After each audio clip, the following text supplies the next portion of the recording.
Blog Talk Radio. Hello out there, everybody. This is David Domzalski, founder of the Financial Bin and host of Financial Bin Radio. It is Tuesday, January 10th, 2012. Before I introduce you to our guest tonight, let me remind you about Entrepreneur Intervention, Triumphs and Failures of Entrepreneurs.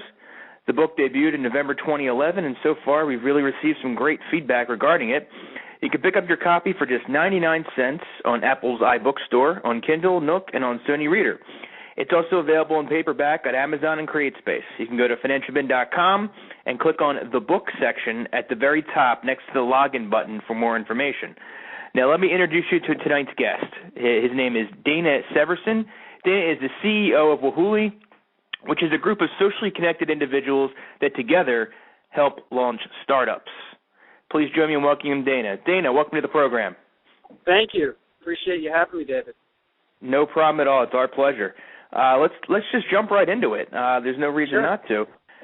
Question one, Dana, can you give me give the listeners a brief background of your experience prior to starting Wahooly? Sure. You know, it's sort of the typical serial entrepreneur background. Started at age 7. You know, it's just like every entrepreneur did.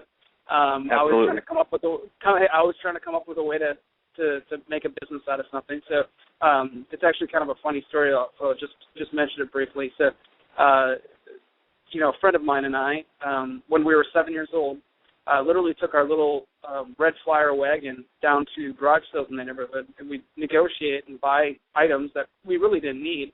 And then we'd go down the road and have a lemonade stand, and we'd resell those items at a markup. So we'd lure them in with the lemonade and then try to upsell them on the products that we just had got done purchasing. So, you know, it's sort of an early indication of, you know, sort of flipping your inventory, so to speak. So, but as a kid, you know, it was a lot easier to sell things because there was a cuteness factor to it. So, but, you know, and then, you know, from there, it's just kind of continual. I grew up in an entrepreneurial household, too. So, you know, some of that just gets instilled in you as you grow up, you know, living in that sort of environment.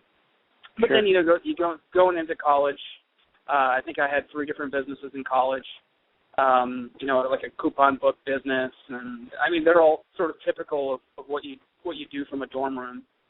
And then started getting into sort of the internet post-college. Had a small advertising company for about 2 years, and then really sidestepped and went into the bar business for about a year. And then, you know, most recently, the 2 of the co-founders of Wahooly and I were building a project in a business called idesignyourlogo.com that started back in 2010. And it gained some traction, but we were essentially doing a logo a day for one company a day, and then using social networks to promote those companies. And we're doing it as an escalating pricing model. So we'd start at $2 on day one, and then we increase it by $2 per day following. And that gained quite a bit of popularity. We ended up doing some logos for some pretty, you know, prominent folks, and getting a lot of exposure that way as well. And then, you know, we kind of treated that as a project. And then we've been sort of dabbling in different things here and there, but, you know, Wahooly really essentially started back in September of 2011. So not too long ago. It was, you know, it's just really, it's risen really quickly. Well, I was just making some notes here, and I just thought it was pretty funny that you mentioned the lemonade stand. It seems like how all entrepreneurs pretty much end up starting a lemonade stand at some point in their young lives. And I remember with mine, we were the only one in the neighborhood that delivered. So that's fantastic. Yeah, it's sort of a rite of passage, right, for entrepreneurs? Yeah, absolutely, you know? Definitely. Yeah. Well, it's something I hope my kids can. Yeah, well, I mean that would be ideal. You know you're passing on the right genes, I guess. Right. So now why'd you start Wahooly? Can you kind of tell us a little bit of information about, you know, the Wahooly concept and its formation? Right. So it was a sort of a convergence of a couple different things that were happening at the time. In addition to, you know, entrepreneurs are busy. So there's always things going on. You know, you're never content with sort of one thing happening at one time. Right. So, but when something explodes, like Wahooly has, it sort of takes up all your time. So that's kind of what you're waiting to happen with any one of the things that you have up in the air. So, one of the things I started getting into that I found that I really enjoyed was writing. So I ended up writing a blog a while back that focused on real estate advertising. Just sort of random, but I'm a big advertising guy, so I found humor in a lot of the real estate ads that were out there. So I made a blog that sort of rewarded the ugliness of real estate ads. So it's kind of the best of the worst, so to speak. And that caught the attention of Ad Age. So then I started writing a regular piece for Ad Age, sort of along the same lines of covering the real estate market and bad advertising in that market. And then that kind of got my wheels turning on writing. So then I ended up doing a little bit for Fast Company, and then that led to a regular series on a publication called Twin Cities Business, and it's based out of Minneapolis.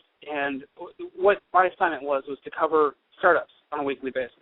So I ended up doing about 70 interviews, and one of the things that I asked in every one of the interviews, just from a pure curiosity standpoint, from every entrepreneur was, what's the biggest challenge that you face? And they're all pretty much early stage.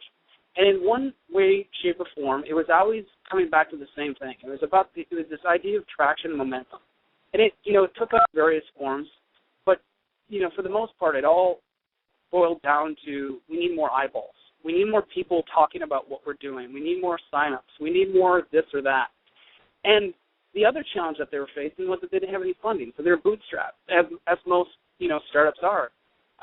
So it's, how do you get out there and reach the masses without having the funding to do so? And then on the flip side of that, how do you raise funding when you don't have any traction? So it's this catch-22 that a lot of startups find themselves in. So that was sort of idea number one. It's like, okay, so there's the seed of one idea. And then the second idea was, as I mentioned, advertising is really my background. So with one of our co-founders, Tony Holmes, who's our creative co-founder, he's got an advertising background as well. Mm-hmm. And so we've always been sort of enamored with this idea of social influence.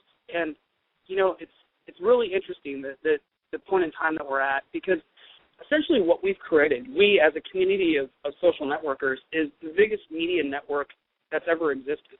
We're the media network. We're the journalists of our own media network. Whether we know it or not, we're creating trends in the marketplace, and we're making celebrities. Justin Bieber is the perfect example of something that's created out of our generation of our own media network. He isn't a product of MTV. It's a product of Twitter and YouTube and influencers. And elections are being, you can go back to Barack Obama's campaign, the same sort of thing. And with Kim Jong-il, the news of his death broke 50 hours before mass media picked it up on the social networks. It's this really incredibly powerful voice that we have right now. And the funny thing is, it's word of mouth marketing just brought full circle. Right? It's a really simple concept of word of mouth marketing. So it's really, what you see today is a lot of companies trying to go after this sort of idea of influencer marketing.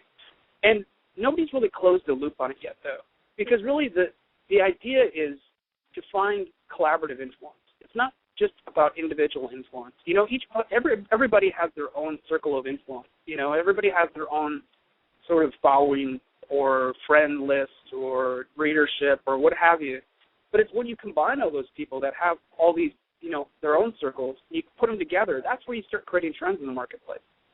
Let me interrupt you just for 1 second. Yeah. So I guess, with the way social media is now, would you kind of say that relationships are in person, especially, are even that more important? Because you have all these ways to kind of meet people. You have all these ways to have a laundry list of between LinkedIn and Facebook and Twitter. You have a way to kind of meet people that you never did before, and then you come together in a real setting, whether it's through a meetup.com meeting or something like that. What do you think about that? Yeah, so like in a tweet up sort of fashion. I think the desire is there. but the actual influence itself isn't necessarily happening in person anymore. You know, the influence is occurring well before that. You know, it's people being impacted by things that people are saying online well before, you know, you don't even have to meet someone. You know, I mean, I've never met Robert Scoble in person, yet, you know, I pretty much watch every video that he posts, you know, and I pretty much listen to every word he says just because he's been there and done it, and I trust his judgment. And, you know, he's an honest guy, and I view it that way, you know. I've never met him in person. I would love to meet him in person, but that doesn't mean I view his, you know, what he's saying any less so than having met him in person. In fact, maybe it's the opposite. Maybe I meet him in person and I can't stand the guy, you know, and all of a sudden it changes my opinion of it. So Sure. You know, yeah. I don't know, you know. I mean, I think there's a desire for everybody to want to get together and want to connect those two worlds. But I think they're independent silos in a sense. You know, I mean, you know, the other thing to note is that everybody has different strategies when it comes to their network. So, you know, personally, me, I keep my Facebook, you know, network very personal. You know, so it's friends and family, and it's people that I know and, you know, personally. And then, you know, on Twitter and and Google Plus, it's more of a business sort of network. You know. But, you know, the level of you know, the personality in each one is a little bit different too. So, you know, in Google Plus you have there's more of a intimate connection with the people that you're interacting with because you're having a dialogue. Where on Twitter it's more of like one-liners, right? So you're just kind of going back and forth, and everybody's trying to make everybody else laugh, or, you know, it's such a different, you know. So there's these pockets within social media, and they're all meant to kind of serve different niches. So, I don't know. It's a really fascinating thing that's occurred. And really, you know, you could argue that the networks have been established. You know, there's such mass adoption in the networks that exist today that, you know, you could almost argue that it's really difficult for a new one to emerge. So if that's the case, you know, if we base that assumption as reality, then what's next? So what happens from here? So if networks have been established and people have sort of identified themselves online and have established their own image and credibility and reputation online, now what? You know? So, you know, the way we saw it was, if you're looking at Google AdSense and what they did, you know, they recognized a while back that bloggers have their own little sphere of influence. This is long before microblogging ever occurred. And they said, okay, so maybe these people that have a blog and have their own individual influence, maybe they're not as influential to attract the interest of somebody big. So let's just use Ford, for example. Ford might not be interested in them each individually because that's a lot of work. Right. So AdSense said, well, let's create a platform that rewards those people that have their own circle of influence. At the same time, let's make it really accessible to big brands to reach all these influencers at once. You know, that was sort of the emergence of combined influence. So that circle hasn't completely been formed yet in microblogging. And that was sort of the second idea. So it's when you know, sort of the convergence of those two ideas came about. It's like, who needs influencers more than startups? And the ones that are struggling the most for attention, and there's such a saturation of startups in the market that get, you know, sort of, a lot of them get unseen. And, you know, a lot of it is what I experienced in my interviews is a lot of them never made it. And that's the sort of the cold reality of it. And it isn't necessarily because they're not good ideas or they don't have good business models in place, but it's because they never got the attention that they deserved. So that's sort of what we're doing. You know, I shouldn't say in a nutshell because it really wasn't a nutshell. Well, you know, I was going to say I think I could end the interview right there, and I think people would get a ton of information right out of it. But we're gonna transition a little bit, and we're gonna kind of get into more about you know, specifically what you guys do. So, can you kind of walk us through an example of a startup company being launched in Wahooly? How does the company get involved, and how do users get involved? Yeah. So we're not necessarily a launching platform. I'll just say that. You know, it's not. Okay. We're an accelerator, and that's the way we kind of view ourselves for startups. So as everyone will see, you know, once we launch, we have startups at all different stages of growth. all of them are well beyond sort of the sign-up page, because for our users to really interact with these startups and engage in it and understand that they want to be a part of it, they need to know more than just what they intend to do. It needs to be about what they are doing. So, and I'll go back to sort of a high-level philosophy in what we're doing is, from a user standpoint, private equity, the idea of private equity has always been sort of this far-out concept for most people. Those who aren't a high net worth individual really haven't had access to that sort of marketplace. And private equity is really the startup market, if you look at it that way. It's all these pre-IPO companies that are trying to make something of themselves. So on a very high-level surface, I should just say at a very high level, what we're allowing people to do, including ourselves, because we're not high net worth individuals, is access to private equity in a way that they never had it before. You no longer have to be an accredited investor, and that's the real disruption that we're sort of creating, is that you don't need to be an accredited investor to participate. You can use something that's just as valuable as currency, which is your social currency, your social equity, so to speak. So, our general marketing mumbo-jumbo is that, we're making it possible for an influencer to be a part of potentially hundreds of startups by sharing their equity, which is their influence online.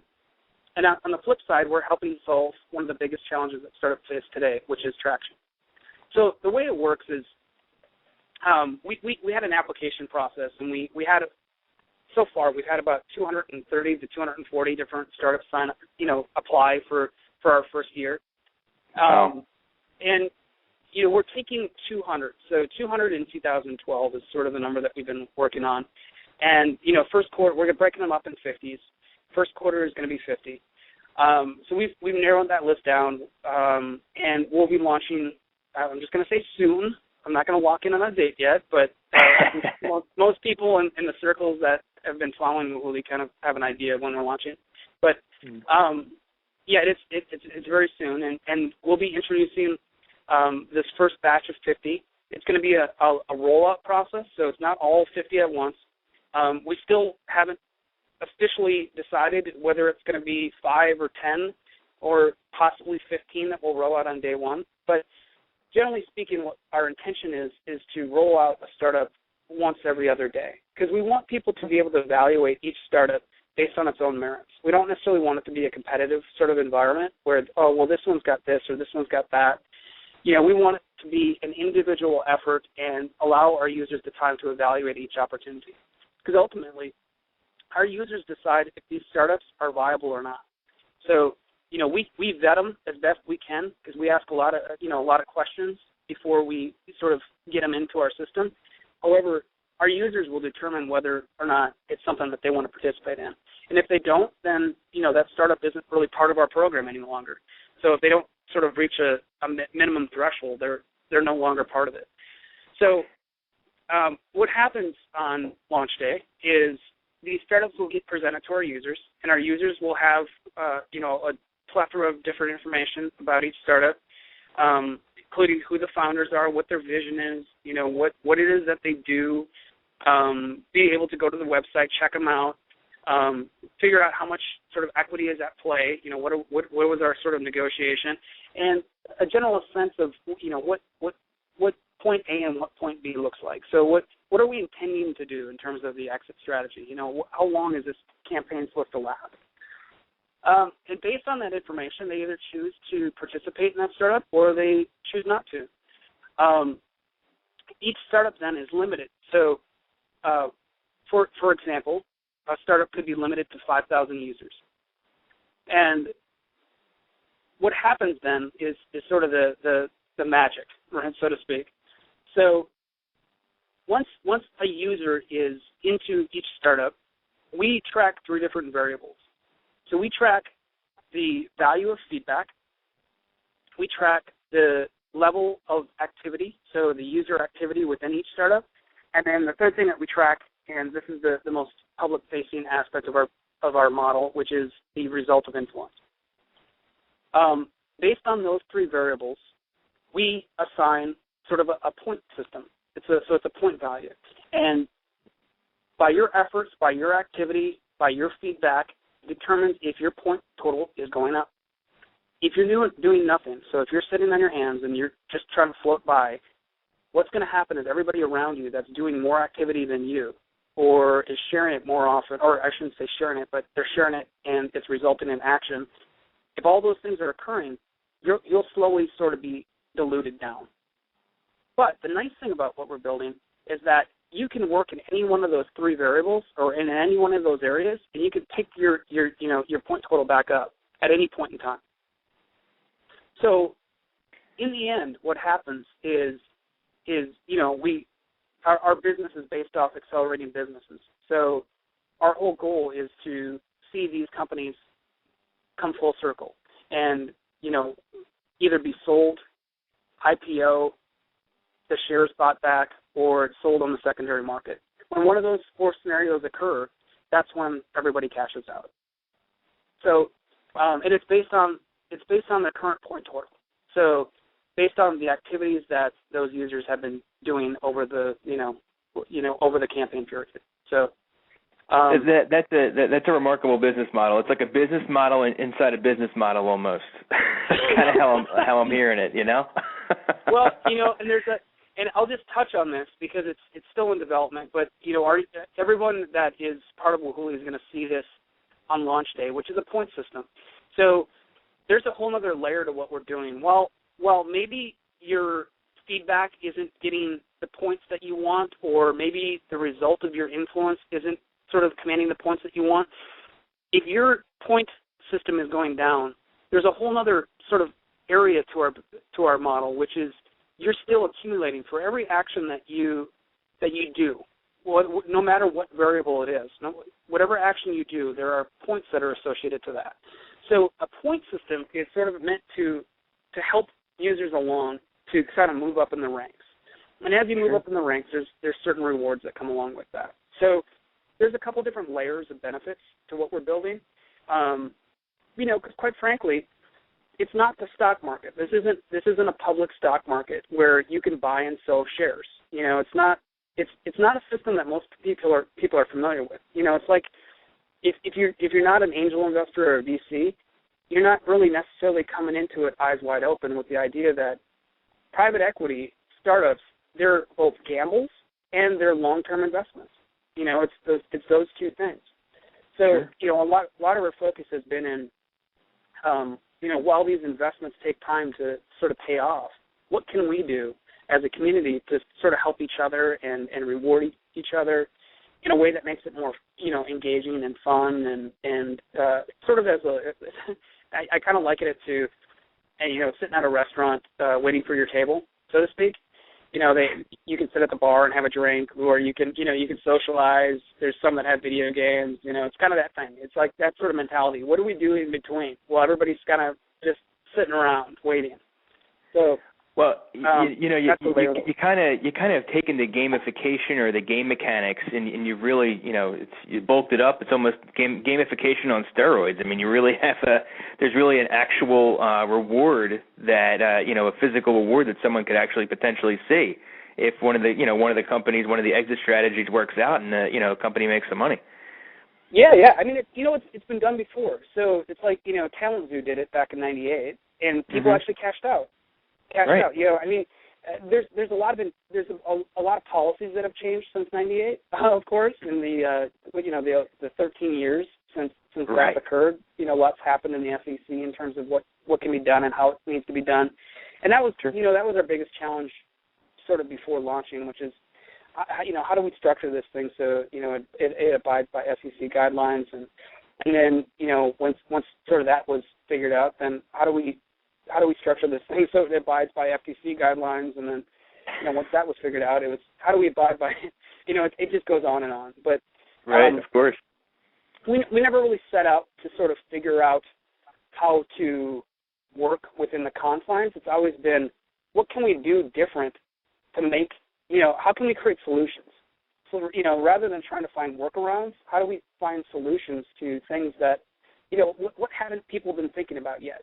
how can we figure out a different way to do this? So, in terms of FTC, we partner with Comply, which is a very cool company that's helping to provide disclosure and compliance for social media users. And they're at their infancy too, but they've made a lot of traction in the marketplace, and so we're really excited about their partnership. And as you may or may not know, we partner with Clout, and that was a good partnership for us because it helped us to identify early on who influencers are, and help us sort of narrow in on that. That makes sense, yeah. Yeah. So, and there's several different other discussions that are in the works in terms of other possible partnerships that will just sort of enhance the overall experience both for our users and for our startups. Have you guys actually another one that I spoke with was ProScore a couple weeks ago. They're kind of the Clout for the professional for the right. Yeah, so I don't know if you guys have heard of them. They might be another person that could potentially help with that. Yeah, absolutely. We're not this is I've said this many times. So, but we're definitely not trying to compete on social measurement. We're not trying to measure influence online. And to that extent, the great thing about what we're doing is that we can be completely transparent in what people need to do to improve, to actually be rewarded. So, it's like, here are the things that we measure. We measure this, this, and this. Those are the things that you need to do. And if you do those things and you do them like it's meant to be done, then you'll be rewarded. And that's kind of the nice thing about not measuring influence. But while because we have certain things in place that you can't game feedback, and you can't game user activity, and you can't game the result of your influence. Sure.